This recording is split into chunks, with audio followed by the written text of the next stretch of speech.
Founders I've worked with are frequently flummoxed by the advice they get around their burn rate. Your burn rate is how much money you lose every month, and it's important because it defines how much runway you have. Burn rate is a term that applies to funded startups, those that have the luxury of raising investments before they generate revenue. Most tech startups that are funded are pre-revenue, but some have revenue turned on from the start. The equation for burn rate in a pre-revenue startup is simple. Your burn rate is what you spend every month. Now, your runway is dividing the amount of cash you have in your bank account by the amount you burn each month. In a simple example, let's imagine you're running a startup called The Gallant Company, which is pre-revenue and hopes to make concierge service that helps hotels manage their guests' wants and desires. Your mother was a general manager of a charming, highly rated boutique hotel in Manhattan, which was too small to have a dedicated concierge, and your father was the concierge at the Four Seasons, and he fell in love with your mother when they were at an industry networking event. You worked summers and winter breaks doing different jobs at each hotel, and you went to the hotel management school at Cornell before joining Ernst & Young's hospitality consultancy, where you wrote strategy papers for 7 years before getting your MBA at night at Fordham University near Lincoln Center.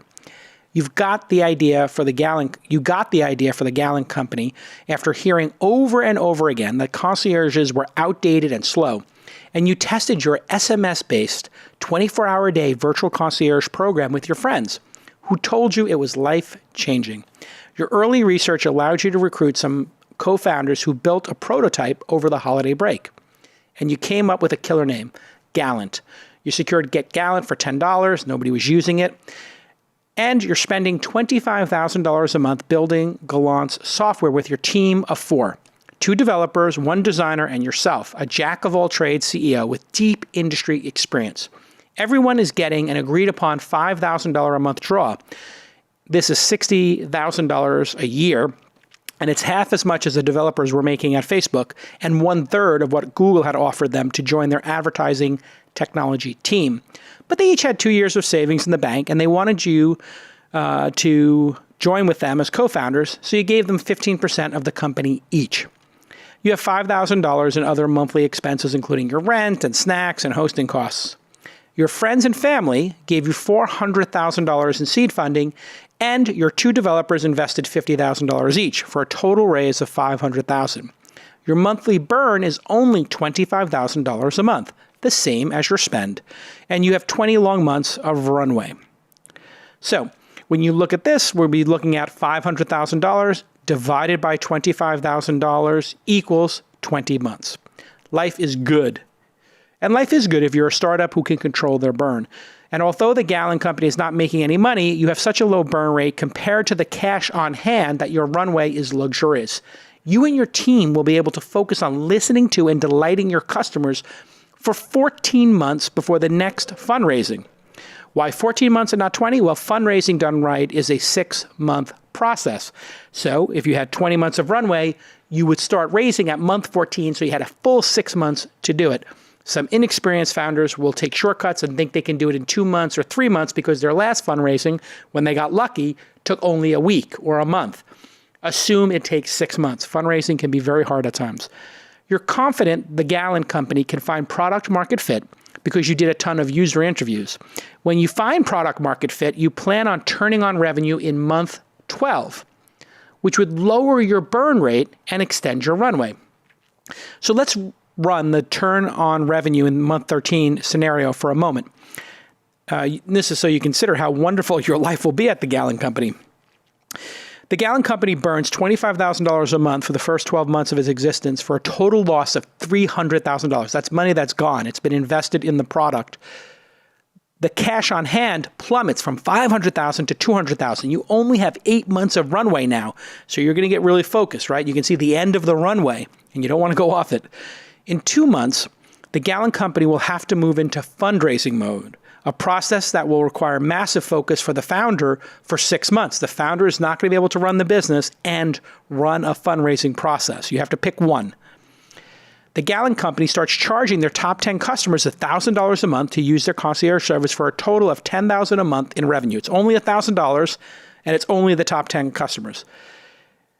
The Gallon Company keeps the $25,000 spend consistent, so the burn drops to $15,000 a month. Remember, you were spending $25,000, you made $10,000, you're now down to $15,000 a month.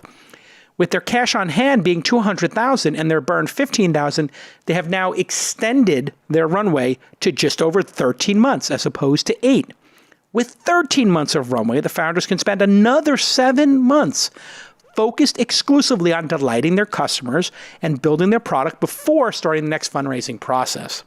As you can see from this example, the founders of the Gallon Company have kept their burn rate low, giving the following advantages over other startups. In other words, their competitors. Focus. Because they've never hit 6 months of runway, they never triggered the highly distracting fundraising process. That is virtuous.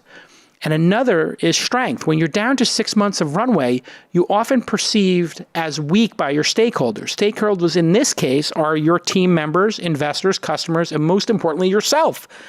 You're far from being considered in the death spiral. What's the death spiral? That's when a company is running out of money and nobody wants to catch a falling knife. This is what frequently happens to companies when they start their fundraising process too late or their burn is too high. Yes, LinkedIn jobs. I love LinkedIn. I've been spending a ton of time on LinkedIn. I love the new feed, by the way, where you can share information and see what your friends are up to. But putting aside their amazing new feed, that's highly addictive, I want to talk today about hiring. We all know that hiring is hard.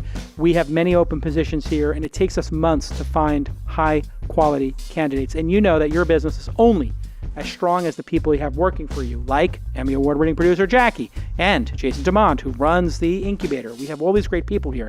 Well, where are those great people? They're on LinkedIn. It's the world's largest professional network, and it's the best way to find great talent. All that talent is sitting there ready and waiting. Yes, 70% of the U.S. workforce is already on LinkedIn. And if you're hearing my voice, you have a LinkedIn page. I know you do. And that means you also know that you're going to find quality candidates on LinkedIn. Businesses rate LinkedIn jobs 40% higher than job boards at delivering quality candidates. And you know why this is. It's because it's the world's largest professional network. So just ask the hundreds of thousands, yes, hundreds of thousands of businesses that have posted to LinkedIn jobs over the past year. 22 million professionals, and this is the amazing number, view and apply to jobs on LinkedIn every week. I'm not saying 22 million people log on to LinkedIn every week. That would be an amazing number in and of itself. No, 22 million people look at the jobs and apply to the jobs on LinkedIn every week. And that's in every industry. So if you're not using LinkedIn for your hiring needs, you are missing out. Here's your call to action, and this is a good one. I want you to go to linkedin.com/twist, linkedin.com/TWIST. When you go there, you're going to get a $50 credit towards your first job posting. Think about that. $50 is sitting there waiting for you. So I want you to pull over. I want you to get in front of your computer. I want you to get offline at Blue Bottle or wherever you're having your espresso and go to linkedin.com/twist, linkedin.com/twist, and get that $50 credit. Terms and conditions apply, of course, like any of these things. And I can tell you we've had an incredible run finding highly talented people on LinkedIn and using LinkedIn jobs. So get that $50 and give it a shot. Let me know how it goes for you. LinkedIn.com/twist. Hey, and go follow me. Add me as a contact on LinkedIn. You can find me, Jason Calacanis. I'm right there. And you'll see how often I'm on there. I'm posting clips from the show. I'm asking questions. LinkedIn is just on fire. So go ahead and go to linkedin.com/twist for your $50 credit today.